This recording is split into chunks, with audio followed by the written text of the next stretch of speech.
Hello, I am Dr. Kathleen Hall, and this is The Way I See It. Well, I'm excited about today because what we're going to talk about is love. This is the week of Valentine's Day, and Valentine's means love. So the title of our podcast is A Real Love Story for all you Valentines out there.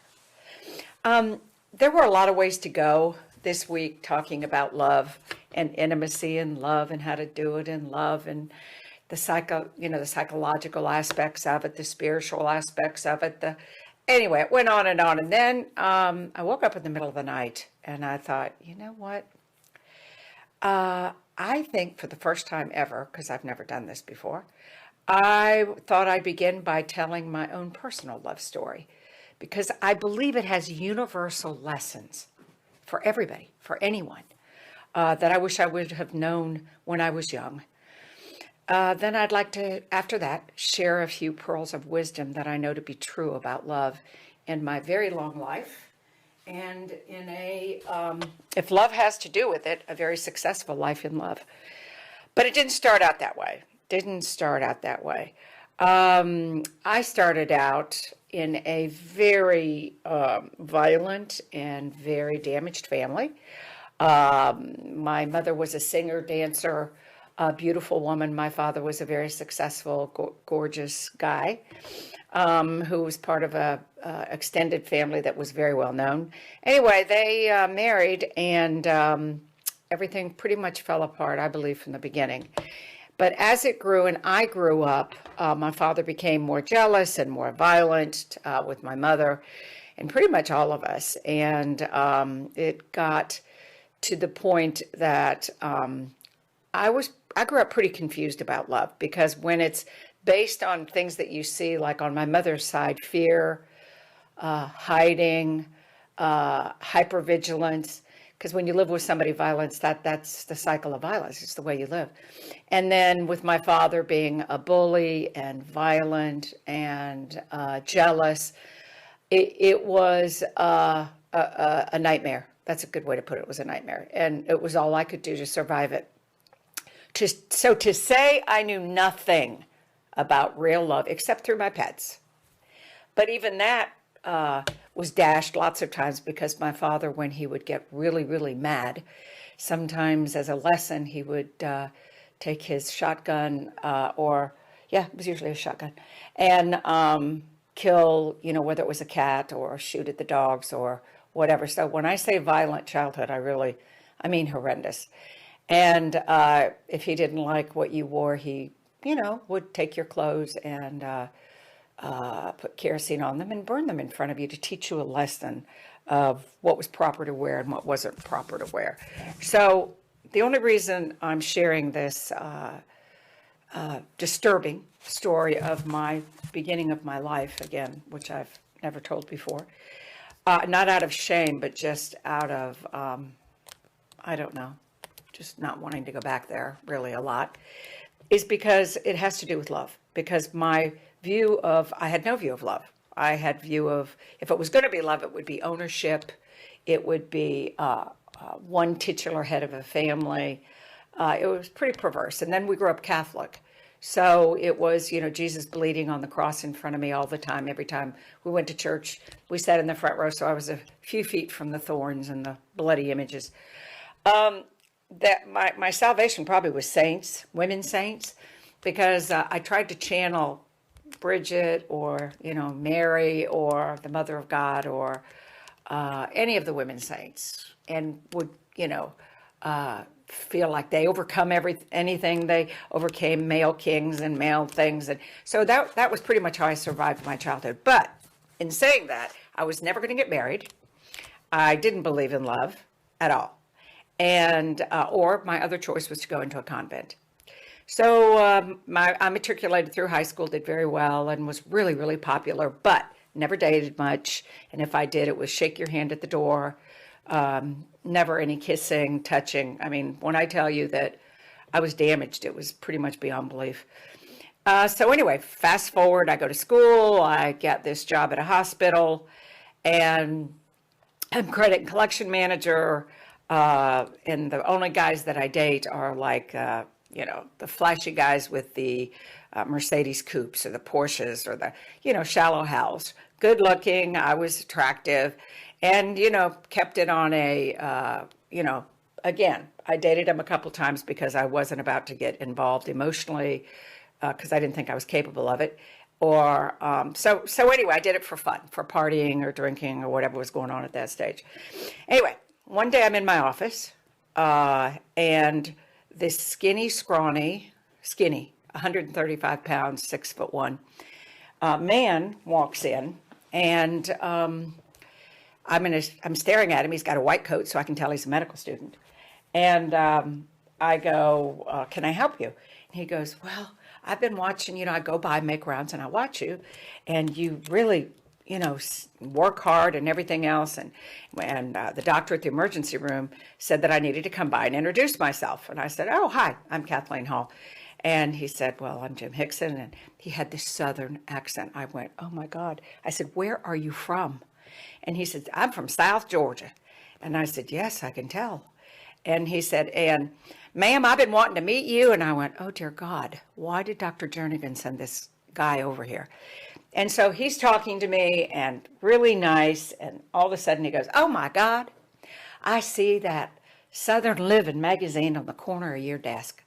And Southern Living is a magazine we have in the South. And it's got, gardening tips, fruit, vegetables, how to decorate your house to be a, really nice Southern, beautiful home.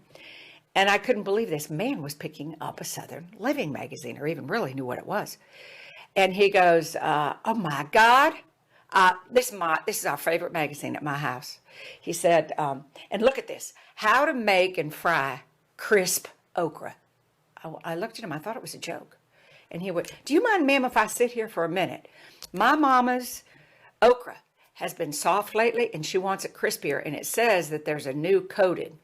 So he said, "Just a minute, I hate to bother you." So he goes and flips through here and he went, "Yes, she needs more cornmeal and less flour." I thought that was probably it.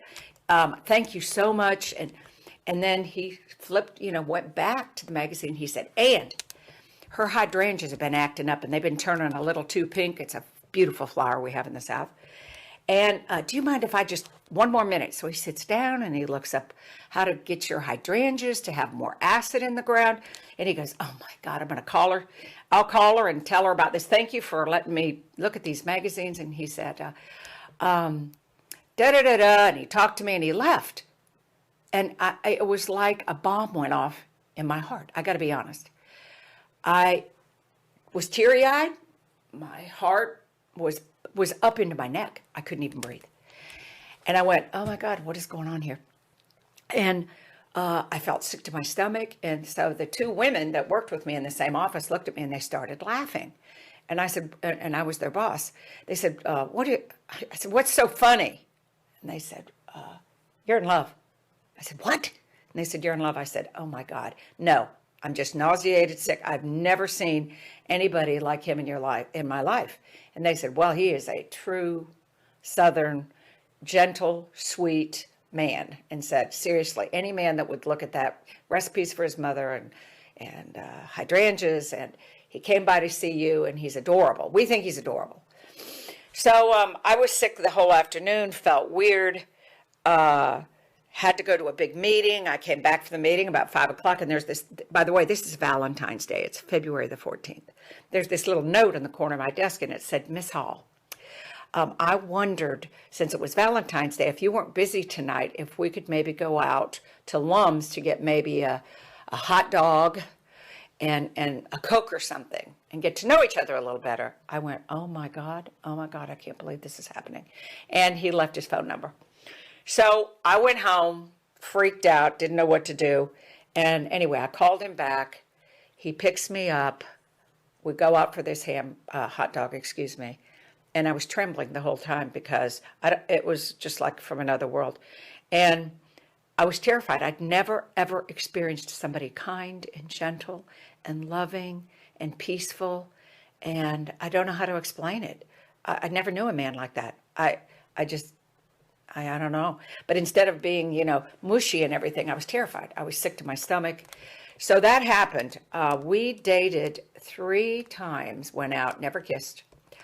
And I was madly in love, and I knew he was. We both just knew it. We didn't say it. Now, we didn't say it. We skirted around it and talked about hydrangeas, flowers. I never told him about my family. We talked about the hospital doctors we knew, blah, blah, blah. And anyway, so that was it. He went back. His rotation was up. He went back to Augusta, which is a city further away in Georgia. And he called me a few weeks later. I went over to Augusta. We went to a dance. And that was interesting because we sat there and looked at each other on the porch. And he said, "This is serious." And I said, "I know it is." And he said, "So I want to be chief resident." And I said, "And I want to be the head of administration. So we just need to stop this right now." So we did. We said, "Well, if you ever get married or anything ever happens, call me." And I said the same thing. I said, "Same to you. I have my career in front of me." So that's kind of what happened. But every day of my life, I kept thinking about him, haunting me, loving him.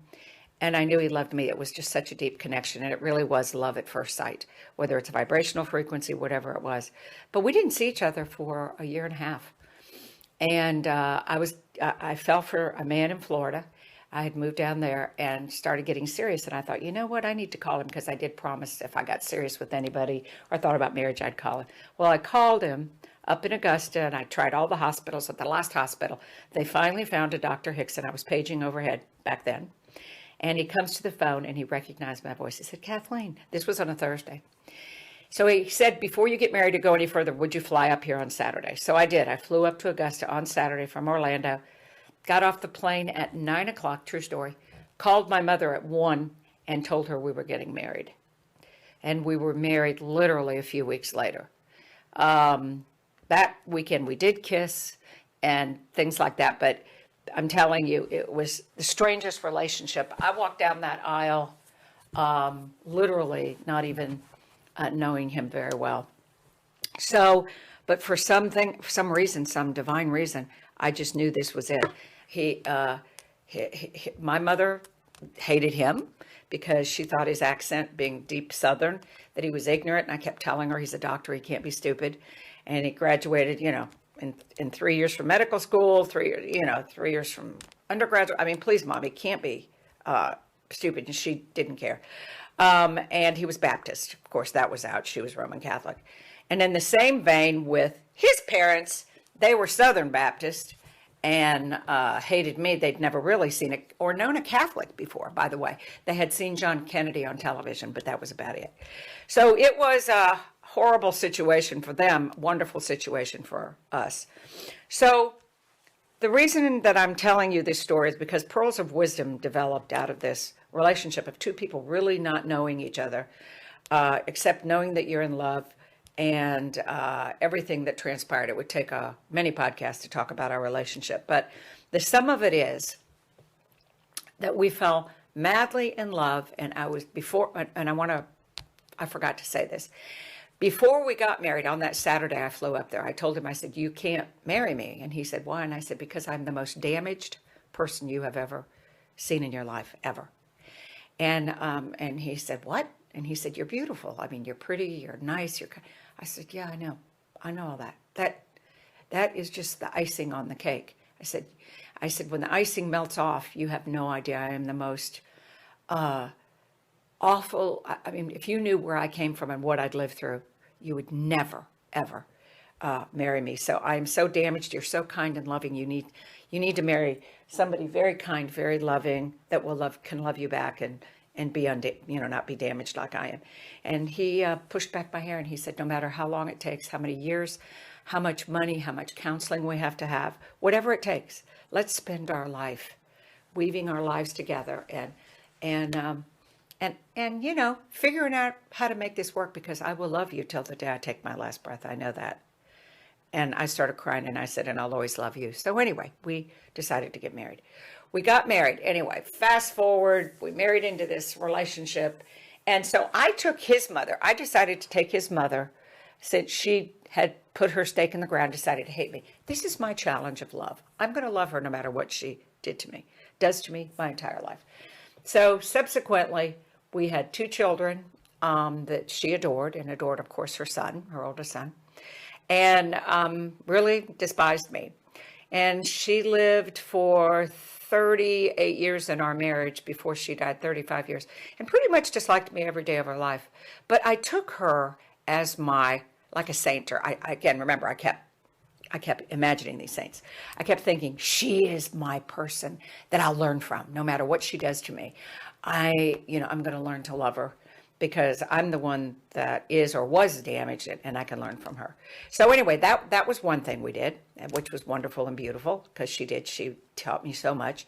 And the other thing was Jim and I were committed. So of course we had to have lots of counseling, lots of family therapy. And I'm going to talk about the pearls that I can share with you now, because they do work. They do work.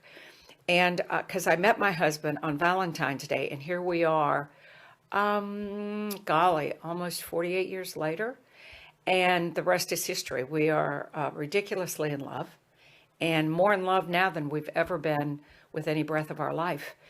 And you too can have a lifelong love affair. But there are certain things that you really, really, really can bank on.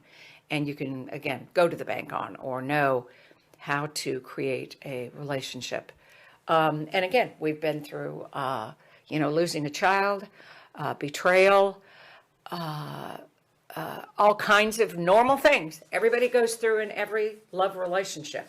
But it's how to navigate these, like a ship where you have a strong rudder in it, or sails, and you know how to navigate the sun and the storms. And that's really what it is. You're both jumping on the boat together. You're letting go of that knot that ties you to the land and sailing off. And you better know how to sail because all of that's going to happen to you and more. Sharks are going to circle the boat. So on this Valentine's Day, I just wanted to talk about a few pearls of wisdom. So this little story leads us to the celebration of love this week. Valentine's Day is huge, especially in this country. And so those of you who live in other places around the world, Valentine's Day on February the 14th, we celebrate this week of love, love, love. And it's one of our biggest holidays of the year.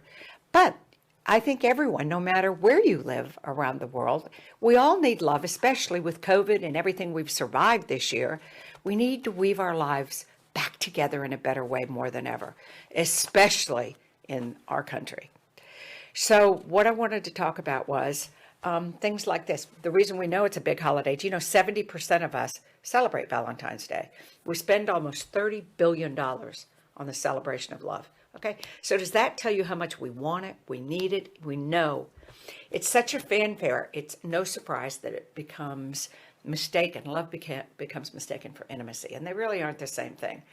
Romance means you completely, I can't live without you, and it presumes that we're fundamentally unfinished unless we have the other person. Fairy tales tell us that, whether it's Cinderella, Jerry Maguire, Twilight, things we read, we watch, we're told.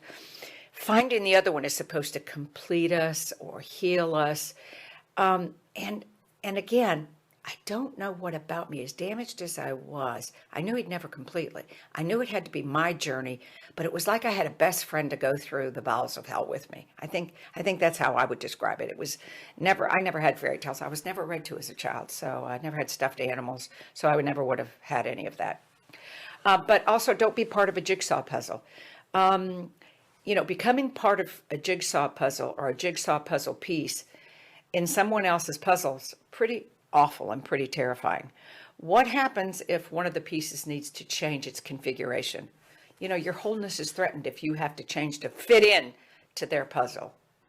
So let's begin Valentine's Day this year by discovering and remembering that we are intrinsically whole. Okay, and this is, I think, somewhere in my DNA, whether it was being raised Catholic and with all these nuns and Catholic school, I don't know where it came from. Maybe I believe people come in with these things in their soul, but I knew that I watched a relationship where my mother kept waiting for a monster to complete her, that I went, no way, baby. I know that this is an inside job. So for you, please don't expect love and Valentine's that you need something that somebody else has to complete you. Okay? You are perfect and complete as you are. And you're connected to your great source. Call it your higher self, God, universal consciousness, whatever you want to call it. It's your source. Our work is not to create a connection to the divine, but to remember who we are. Okay? I was so damaged. I'm going to give you my personal experience again. So damaged, I forgot who I was. And I was also raised in a theology where there's original sin instead of original blessing. We are an original blessing. In other words, while I was flawed, striving, imperfect, we are also already perfect and magnificent. If I didn't have that capacity in me somewhere to love, I couldn't have loved my husband and my children and all my friends and my magical life that happened. I repeat this mantra or phrase every day of my life. I am a living prayer of God. I am a living prayer of God. Okay? Because I feel like I am. That's what I'm to do. I'm the living prayer. I incarnated this light and love. And it's my calling, my job, my love is to be that prayer, a living energy. So bring that intrinsic wholeness and say, I choose you instead of I need you. Every day you wake up, look across the pillow. When you meet somebody new, say, I choose you or I chose you, not that I need you. Okay? So I think it's really important. So on this Valentine's Day or this Valentine's week, in a time of love, rather than settling for romance all the time, let's talk about intimacy and how to move with romance and intimacy and connection. Okay, these are my pearls that I know to be true. First is respect, the foundation of all relationships, whether it's human, nature, animals, all things. Reverent respect. This is hard since many of us, especially me, did not learn a lot about respect when I watched these two people destroy each other. I had to learn respect through animals. I spent a lot of time outside rescuing animals. We had cows next door in a pasture. There were dogs, cats, animals in the woods. Also nature, my God. The four seasons, the snow, the rain. I had a little secret hut that I built out in the woods by myself where I felt safe, where he couldn't find me or no one could. So I think my reverent respect started with I knew this wasn't right and that there was something bigger. So reverent respect is the basis for yourself first and then everything else. Second, be present. Through our physical bodies, we're grounded in each moment, okay? We are here. Our bodies are closer to dying every day we breathe, okay? Further from birth. Be present with yourself and then be present with the people you love, the person you love. It's going to be an unbelievable. And also, if you have a pen, write these down, okay? First is reverent respect. Second is be present. Always be present. And come back home to yourself. It's like playing baseball or a game where you come back to home plate. That's your home. Be present. That's the only place where you're truly home. Listen. Deep listening is not hearing, okay? Deep listening is not hearing. Hearing is one of your five senses, but deep listening is with reverent respect and that you let them enter the cave of your heart. What changed me, nobody ever listened to me in my life. I was just some kind of an object or a tool that moved around with a lot of responsibility. But listening, when I saw my husband look into my eyes, I could feel his heart opening and he respected and listened to me. Please listen. Keep that one of the core values of your life and also of your relationship. Next is forgiveness. Any relationship is the foundation or strength is forgiveness. It's got to be. It's not an option. It's not, do I choose 1, 2, or 3? A foundation is forgiveness, because I got news for you, and you know this. It's fall down 40 times, get up 41, the same with forgiveness. Forgive 40 times, forgive 41, 45, forgive 7 times 7 times 7. How many times do I forgive? Jesus, 7 times 7 times 7. Please, we have to forgive. It's a basis of any relationship. It's the grace of God, truly. Next is lies kill, the truth heals. I had so many lies and so many secrets I kept, and so we call it secrets kill and truth heals. So secrets are huge. You don't have to say them all at once, because some of them are so huge and monstrous, like mine were, that even to this day at my age, I'm still unpackaging or opening secrets to my husband and my friends. But it's amazing. Secrets are wounds. Secrets will kill you. Okay, they do. The truth heals. Okay, it's like a scab, though. You pull off the scab, and it does heal in the light and in truth and air. Next, enjoy your sensuality. That was one of the hardest parts for me because I had left my body to survive such violence. But my husband taught me. He taught me to trust that he wasn't going anywhere. He was there, just like I had touched my cats and my dogs and everything else. It was okay. It was safe. He wasn't going anywhere. He wasn't going to leave me. And question your old patterns. My God, someone like myself had so many damaged old patterns. Whew, good grief. But saying, these are my old patterns of jealousy, anger, fear you're going to leave me, fear of being controlled. Well, that was my biggest one. Fear of power over. And none of that happened, but those were my fears. So question your old patterns and be honest with it. Be honest with the person that you love, whether be it a friend, a partner, a spouse. Be honest about it. Next is practice gratitude. I am so grateful. I don't even think I sit down at a meal, whether it's a simple breakfast of juice or whatever with my husband. We sit on the porch and watch the sunrise. We'll read an article in the paper together and we just look at each other and go, I'm so grateful. So intensely grateful. My tribe, my friends. I mean, every time we just sit there, sometimes in silence and say, I'm so grateful. I mean, I went out to get the paper and to feed the birds this morning, and my God, the robins were singing, and grateful, gratitude. One of the foundations of a happy life and a full life. Next, express your love. Express it. Don't expect, this has been the biggest challenge for my husband, not me as much. Once I found love, baby, I'm all over it. To this day, my husband, I have to remind him constantly, I need you to look at me directly. He's a physician. He's a doctor. He sees heaven knows how many people a day. So he can get rote and patterned and boring. So this keeps your marriage alive and keeps love alive. Express your love. And another big one is release your expectations. We had a good friend named Gloria up in the mountains, and she was happy all the time. She had more friends than God. I'm not kidding. She had friends everywhere. I've never seen somebody with more friends in my life. So Jim and I were fascinated by the enormity of her friends everywhere. So we went to dinner one night and Jim was laughing and he said, Gloria, he said, how in the world can one human have so many friends? He said, it's simple, Jim. You just lower your expectations. Okay? I lower my expectations. I love them. I mean, some of them have come out of prison. Some of them have had 10 marriages. Some of them are alcoholics. I lower my expectations. Jim and I went home in a state of shock. And we went, oh my God. That's what we have to do. We've had such high expectations of ourselves. Enormously high expectations of ourselves. We've had them for other people too. Oh my God. So it changed our life. That dinner changed our life. And one of the final ones is get help, then get more help, then get more help.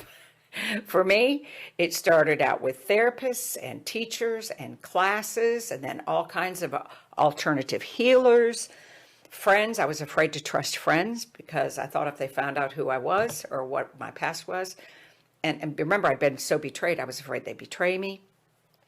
Groups, friends, get it regularly.